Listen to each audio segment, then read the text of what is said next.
Good morning, everyone. Sorry we're a bit late this morning. Dr. Lylyk was just finishing up a stroke. Hopefully you got the message. So we'll just jump right in. It gives me great pleasure to introduce our speaker today. He's a world-renowned neurointerventional radiologist, Dr. Ivan Lylyk. He is a neurointerventional radiologist at NRE Clínica La Sagrada Familia in Buenos Aires. So thank you for joining us from halfway around the world.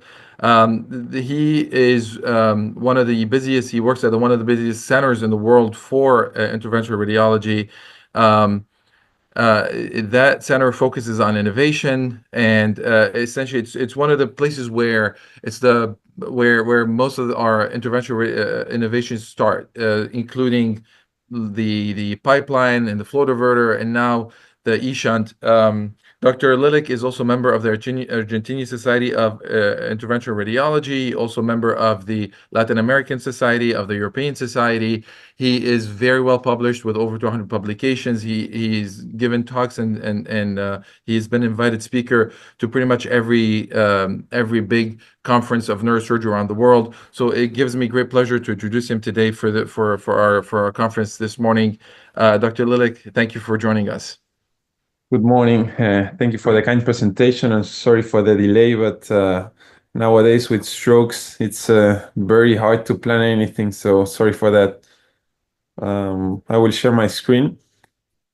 So today I will be presenting our experience with the eShunt device for the treatment of hydrocephalus. Basically, we have done the first cases during the COVID times, during the pandemic. Back in 2020, we started with this project together with the people from Taft, with Dr. Adelma Lylyk and Carl Heinemann, and the Cerebrospinal company. We did basically at the beginning cases for patients with post-subarachnoid hemorrhage hydrocephalus. So today I will be sharing our experience with this type of pathology. Afterwards, we started treating patients with NPH, and also we treated one patient with IAH 2 years ago as well. And now we're going to start enrolling patients for a clinical trial. It will be a 2-arm randomized trial comparing BP shunt surgery versus eShunt, which is just starting. And the name of the clinical trial is STRIDE. 20 centers will be enrolling in the US and us here in Buenos Aires, Argentina. So today I will share our experience here with the eShunt device. As you all know, BP shunt surgery has a pretty high complication rate. I won't be spending too much time because you, of course, already know this. So a new device was designed by Adelma Lylyk and Carl Heinemann at the Taft Medical Center in Boston. And the idea was to basically create an endovascular solution for the treatment of hydrocephalus by connecting the CPA angle cistern to the IPS and the jugular vein.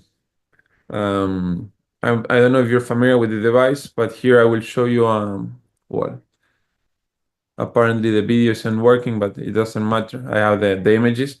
Here we have the valve. This is basically the eShunt. It has 30 millimeters in length, and as you can see, it is a very small valve, which will be connected from the CPA cistern. It has this anchor at the tip, on the distal tip, and it will drain to the jugular vein, to the internal jugular vein of the patient.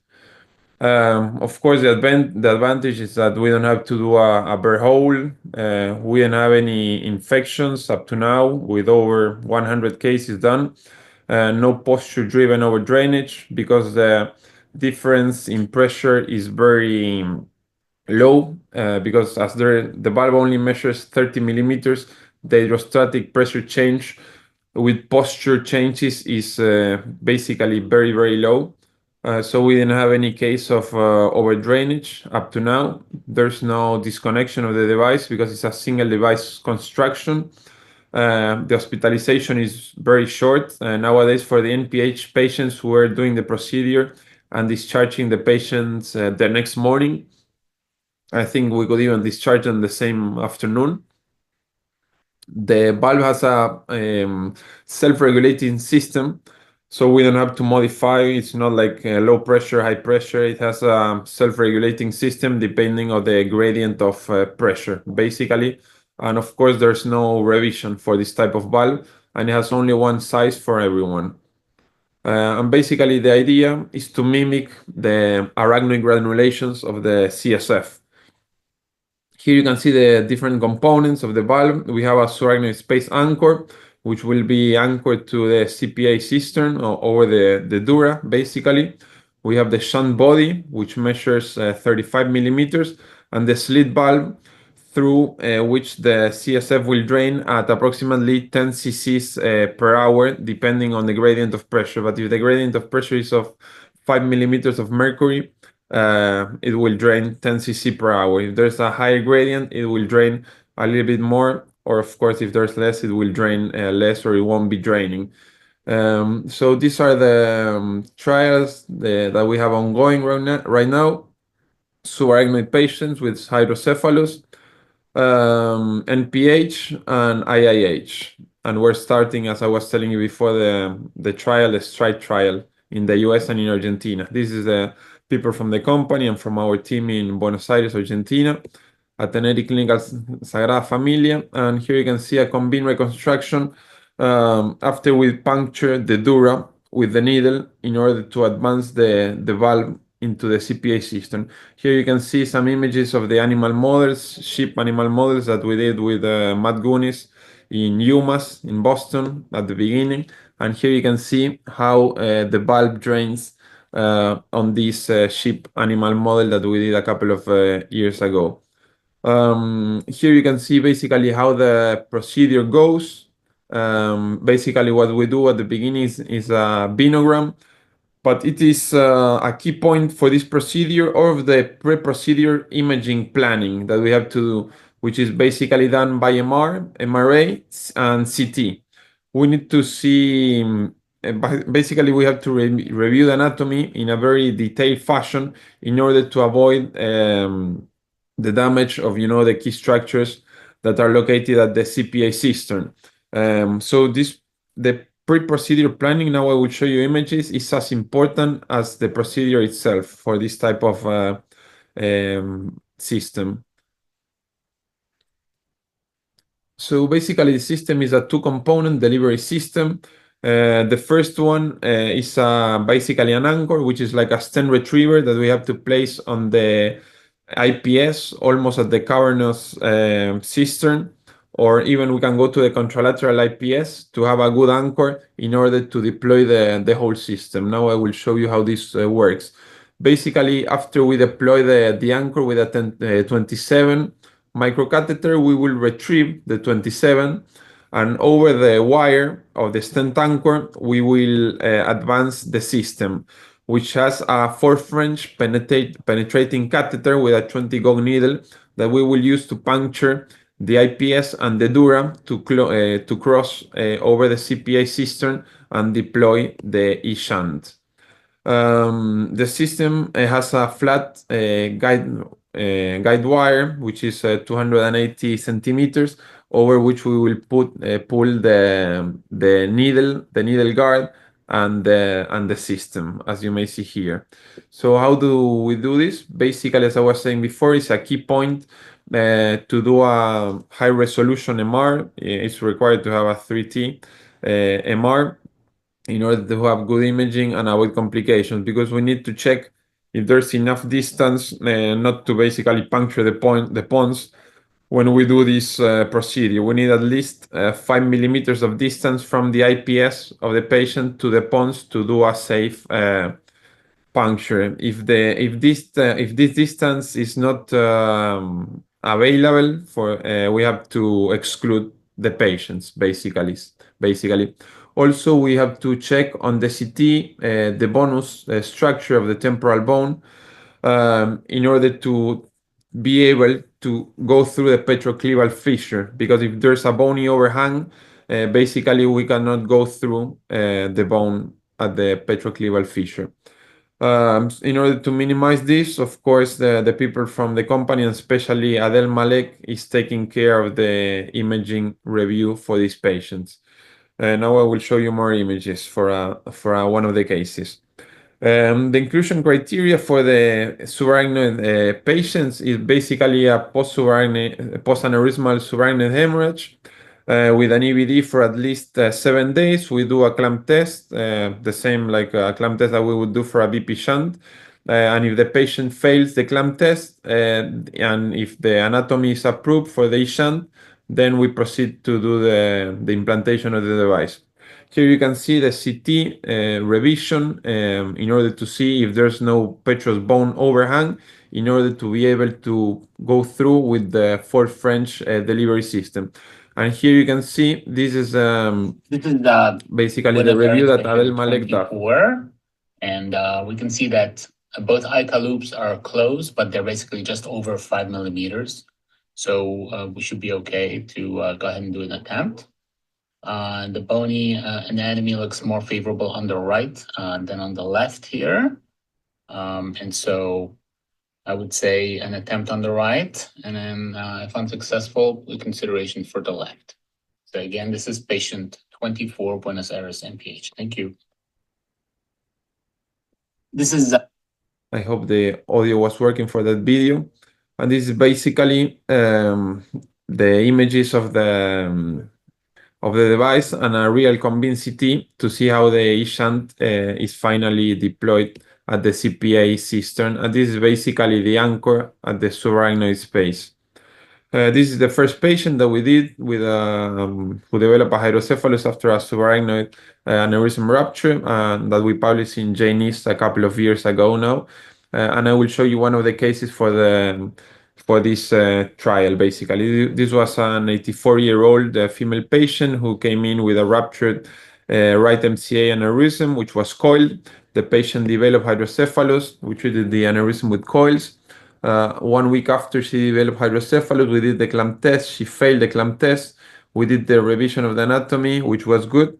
So we decided to do basically the implantation of the eShunt device. As you can see here, the patient clearly failed the clamp test. Here you can see the revision of the MR, the high resolution MR.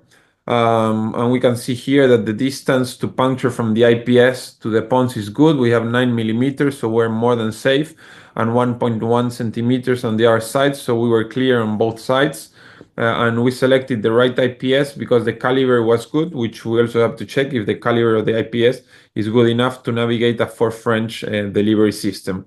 Here you can see the imaging fusion for this case, in which we reviewed that all of the distance from the IPS, the pons is in basically yellow, and here you can see the cerebrovascular system in red and the IPS in purple. So we can see here that the measurements indicated that it was safe to perform the procedure.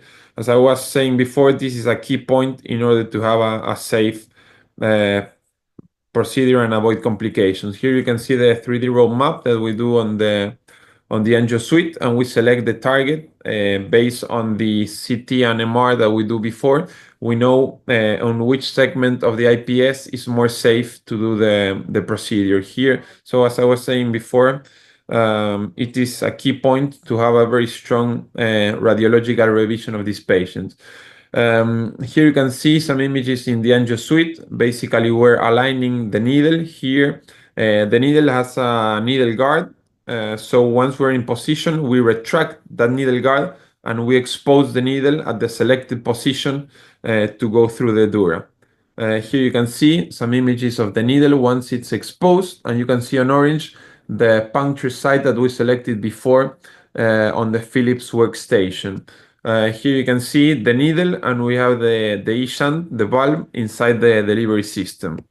It has quite a couple of markers that one has to remember in order to do the procedure. And here you can see the images of the Convince CT after we deploy the eShunt system, basically. And here you can see as well, it's a nice CT reconstruction in order to see that the device has been correctly placed. Here you can see the control of the Sofisa monitor after we deployed the eShunt system, and you can see that the ICP of the patient basically went down after the procedure and remained stable during the next 48 hours. We did an MR. Everything was okay. So we basically, at that point, 48 hours after the procedure, we retrieve the EVD and we leave the patient with the eShunt in position. Here you can see at the next morning the ICP of 6 at the ICU and how there was how this remained stable over the next couple of days, and a 48 hours control CT in which we see that the hydrocephalus of the patient improved. The size of the ventricles were smaller, so we were really happy for this case. Here you can see a quick video. This is accelerated, but you can see here we're retracting the needle guard.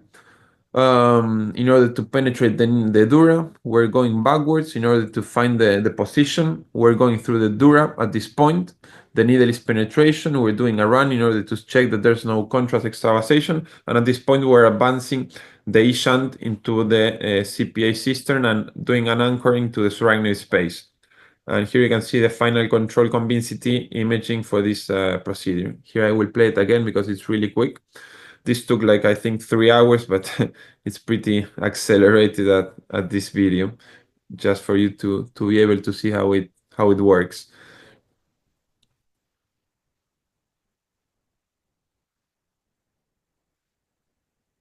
Okay. Let's continue. This is basically the ICP tracing of this first patient, and we can see how the ICP remained low and stable after we did the procedure. This is a table summarizing the ICP of 8 patients which were treated, and how, again, the ICP remains stable for all of these patients. And nowadays we have even more patients that we have done. And then after we had a successful treatment of the first group of patients with subarachnoid hydrocephalus, we started treating patients with NPH. So we move a little bit to the chronic basically field and we started working more with the neurologists who usually take care of these patients at the beginning before selecting them for the BP shunt surgery. So this was one of the first patients that we treated with NPH, basically presenting gait instability, urinary incontinence, and cognitive impairment. Basically, what we assess for these patients is a TAC test, a urinary test, and a MOCA test. The inclusion and exclusion criteria are pretty tight. We discussed all of the patients with the company and with the board of the company in order to select the patients. And here you can see the imaging for these patients. And this is basically the CT that we did and some images of the angio suite when we're deploying the device. As you can see here, they shunt at the cerebrospinal angle cistern connecting to the jugular vein of the patients. It's hard to, or it was hard to check if the valve was working. So basically what we did was to develop a radiological way to assess the valve, because basically for the subarachnoid patients, we have the EVD to check the ICP. But for the NPH patients, we didn't have this possibility. So basically we started working a lot with the people from Philips to develop a way to assess the functioning of the valve, or to check if there was some flow going through the valve, basically. And what we were able to see at the beginning was basically we did a gadolinium injection on the MR.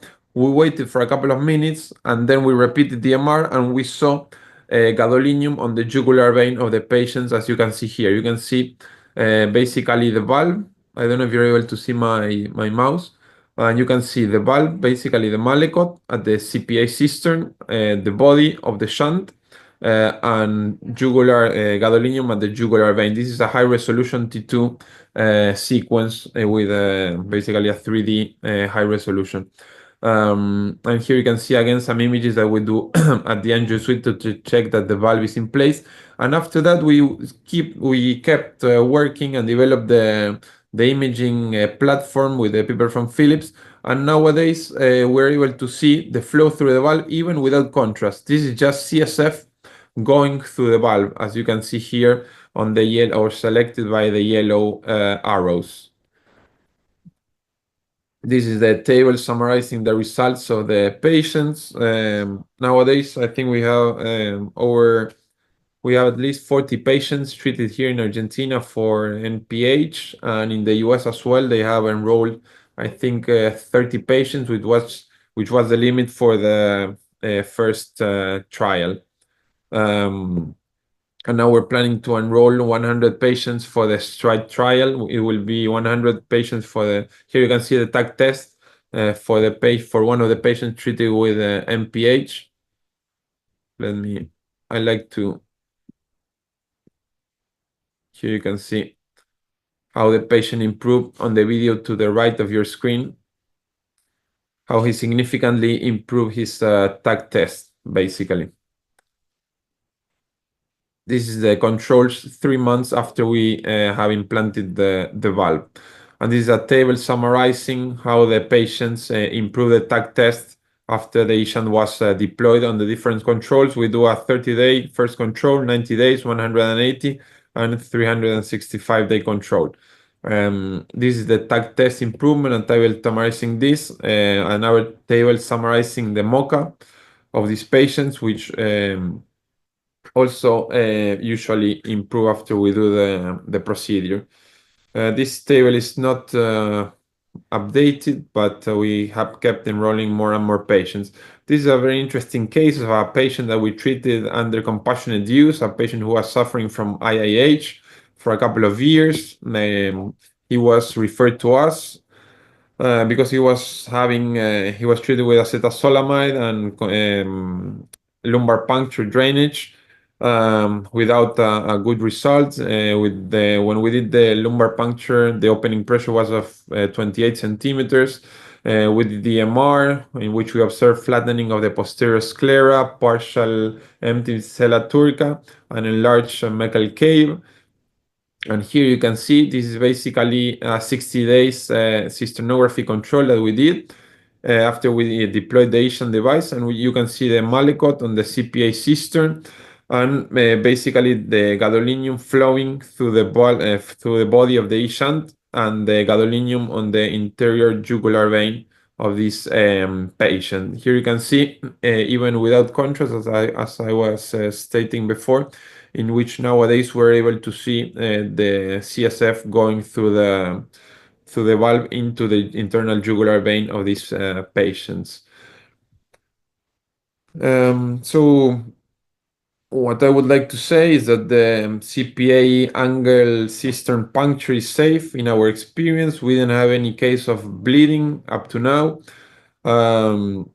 Also, we didn't have any case of over drainage or infection due to the eShunt device. And it's also interesting that the company now is working to use the valve on the other way in order to use it as an access platform to the CNS. And we're working a lot on this in order to have a new generation of the device. So basically, what we're trying to develop together with the people from the company, from Cerebas, is to treat patients with NPH, with IIH, with drug delivery, and it would be a platform possibly for intracisternal neurosurgery.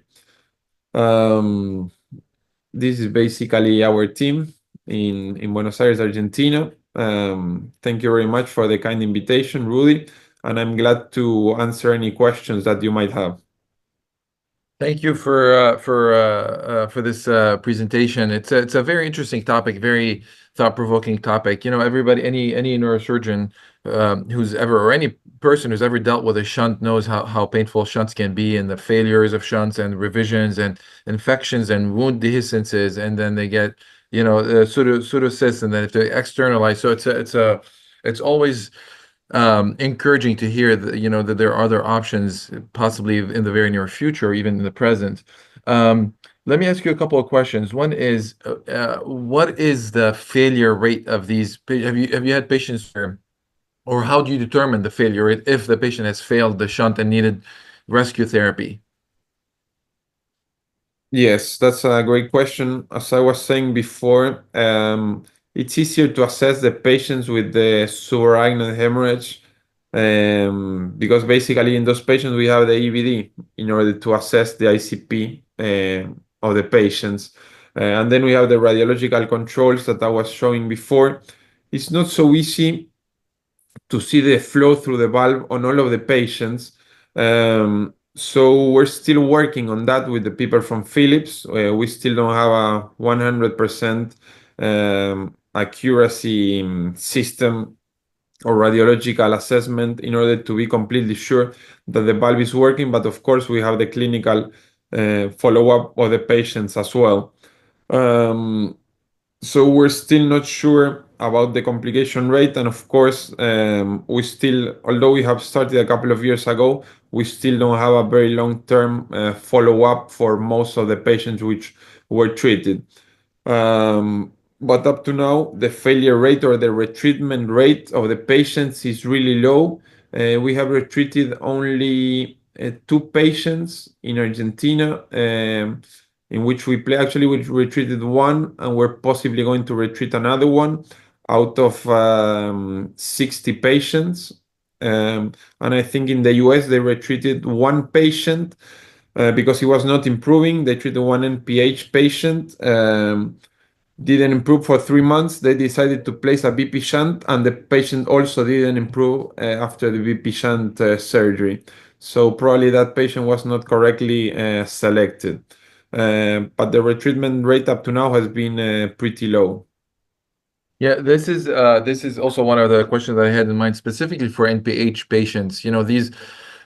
We see a lot of these patients. We treat, they get the lumbar puncture, they improve, so we place a shunt, they do well for 3 months, and then slowly start worsening again, and then you adjust the shunt sometimes they get better, sometimes they don't, and it's kind of, it seems almost like a progressive disorder that we treat at one point, but there's something that continues in the background that we don't quite understand. So it'd be interesting to see how these patients do with that. Have you had enough follow, or what's the time lag that you have so far, or follow up on these NPH patients? Well, the follow-up that we do, as I was showing before, the 30-day control, 90, 180, and 365. And then we continue with 1 year control.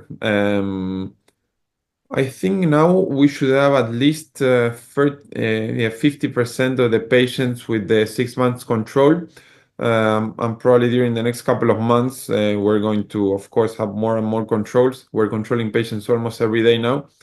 And it's interesting that the enrollment has increased since the beginning. Of course, we were treating at the beginning maybe 1 patient every 1 or 2 months, and now we're treating 1 patient almost every week. So I think in a couple of months we will have a very nice set of information, and of course we will publish this. But I think we will have a very robust amount of information coming in the next couple of months.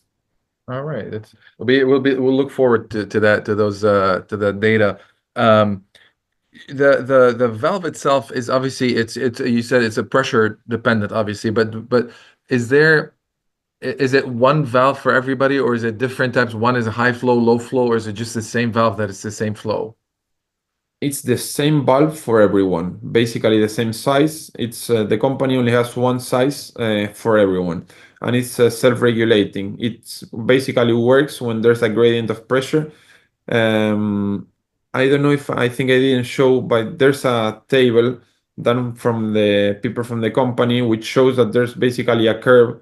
It's like a logarithmic curve that shows that the valve works and drains based on the gradient of pressure. So it's not directly proportional, but it's like a curve. So if there's more gradient of pressure, it would drain a little bit more. But usually drains around 10 cc's if the gradient is of 5 millimeters of mercury.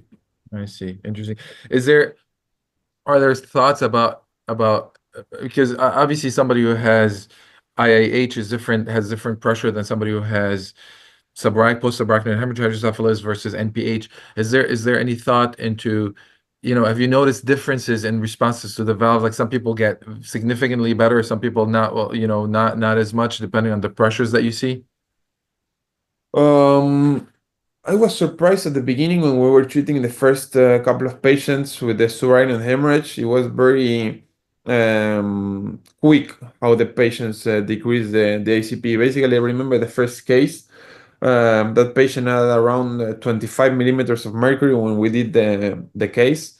Once we finished the case and we took the patient up to the ICU, a couple of minutes later, the patient had 8. Um, yeah, so it's pretty instantaneous, let's say, the effects of the valve. And when it's more noticeable when there's a higher gradient of pressure, it's amazing how quickly it starts working. Again, on the NPH patients, it's hard to assess because we don't have a clear way to assess.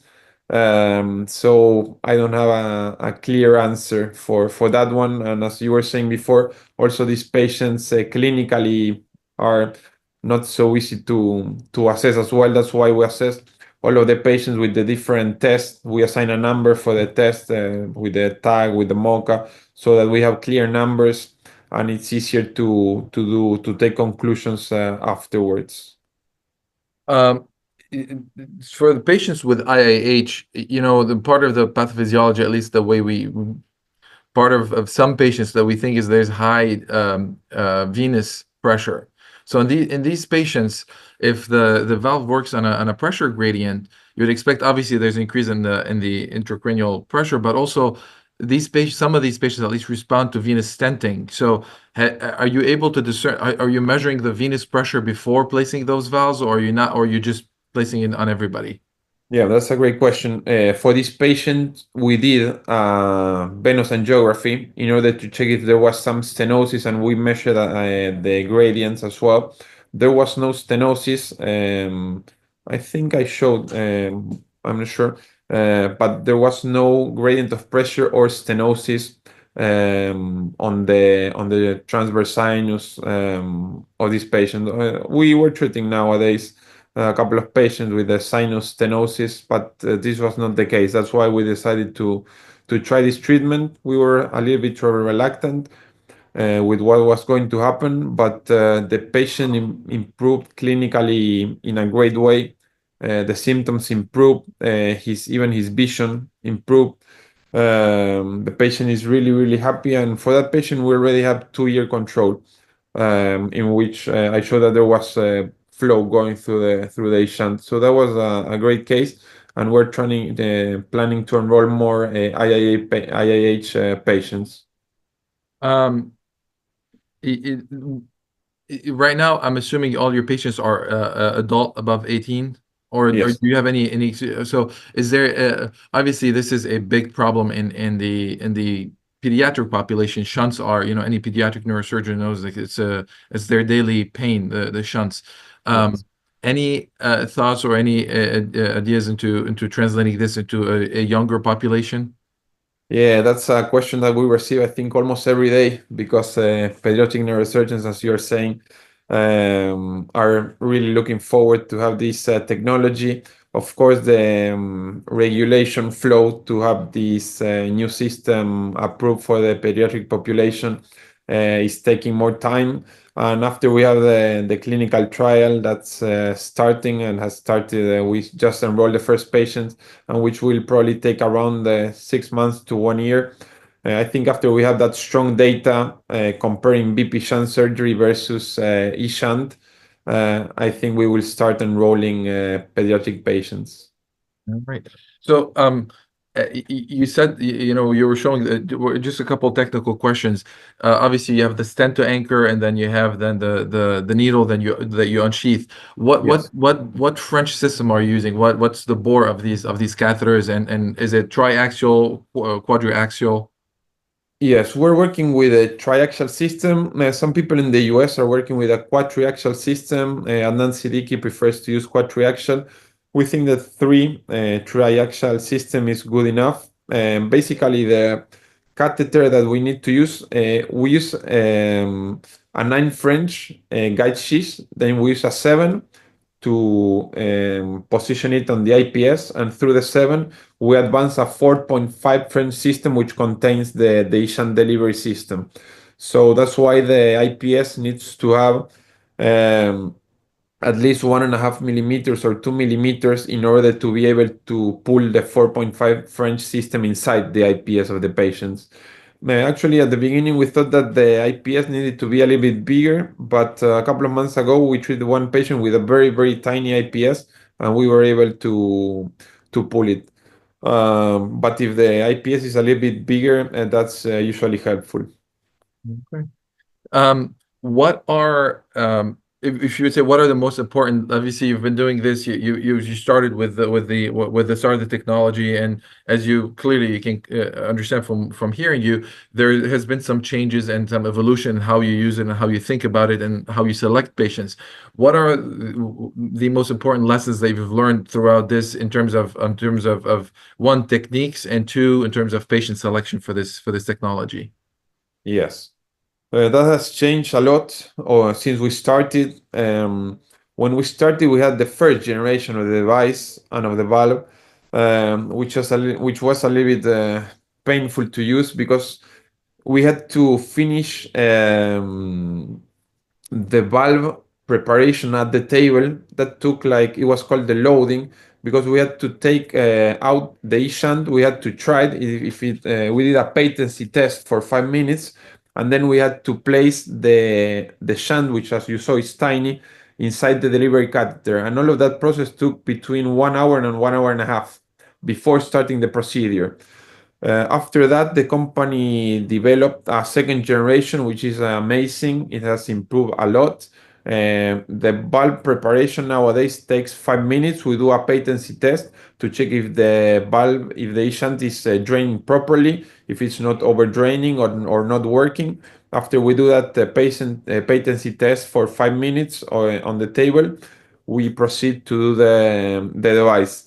For the clinical selection and the imaging selection, also we have changed a little bit. At the beginning, of course, the company was super selective with the cases that we did at the beginning. We were super strict on the anatomy inclusion and exclusion criteria.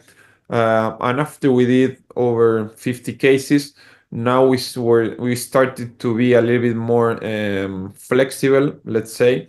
But I think that part is a key point because, as I was saying before, we didn't have in any patients, we didn't have any bleeding complications. We didn't puncture basically any nerve or the pons itself. The only complication that we saw was a 6 cranial nerve palsy, which was transient. We think that it was due to the stent anchor system that we were using at the beginning. Even now we're doing the procedures without the stent anchor because we think that when we deploy that stent anchor at the IPS, that might stretch a little bit the sixth nerve on the cavernous sinus. And that might have been the cause for the 6 cranial nerve palsy, which fortunately was transient, and it resolved after a couple of days with steroids treatment. All right, so let me ask you about costs. Now, obviously, you said you need a 3 Tesla MRI, which Yes. a lot of places at least don't have. You have big places that have them, but they're costly. And about the cost of the actual device and the studies compared to, obviously the shunt that is dirt cheap, quote unquote. Yes. Yes, the eShunt system up to now, as we're only using it for clinical trials, it doesn't have a price. It will go commercial after the clinical trial that we're starting, but I'm not. I basically don't know the answer for that question. That maybe will be a question for the company itself, but I'm really not sure about the possible price for the device. Let's see. And But you're in the US, you don't have to worry about that. yeah, I'm sure it was. I'm sure it will be. How about the MRI? So So if you have a 1.5 Tesla MRI, is that because it seems like what you're looking for is the distance, in the cisternal space between the IPS and so you need an MRV and MRI. Yes. What does the 3 Tesla provide more than a 1.5 Tesla? Obviously, we have the detail, but like the quality of the detail. But what about what added information that you're gonna get from the 3 Tesla that you cannot get from the 1.5 Tesla? Yes, nowadays with the new generation of 1.5T MRs are really, really good. So I think with the new generation of 1.5T, it should be good enough to have a nice spatial. Basically, the most important part is to have a nice high resolution T2, similar to the one we use when we study the year, basically, the Fiesta, or it depends the name on the different companies. But basically, that's the most important sequence that needs to have a high resolution. Not so much the MRA or the MRV, but especially the high resolution 3D or volumetric sequences that we use. Perfect. And have you thought about for patients who develop post meningitis hydrocephalus, have you had any of these patients? No, fortunately not. Fortunately not. No, I mean patients who develop hydrocephalus after meningitis and they need a shunt. Have you had any of them? Okay.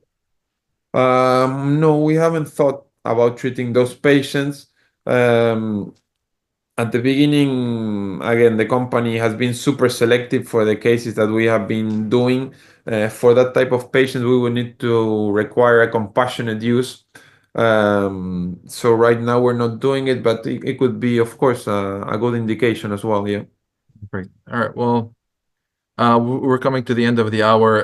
Ivan, I want to thank you very much for your time and for sharing your experience with this, and we look forward to continuing this conversation and to developing more and more this eShunt into the future. Thank you very much for the kind invitation. It was great to join you, and of course, I would love to stay connected and keep collaborating together. Yeah, but thank you, everyone, and we'll see you in 2 weeks with the other installment of our Grand Rounds.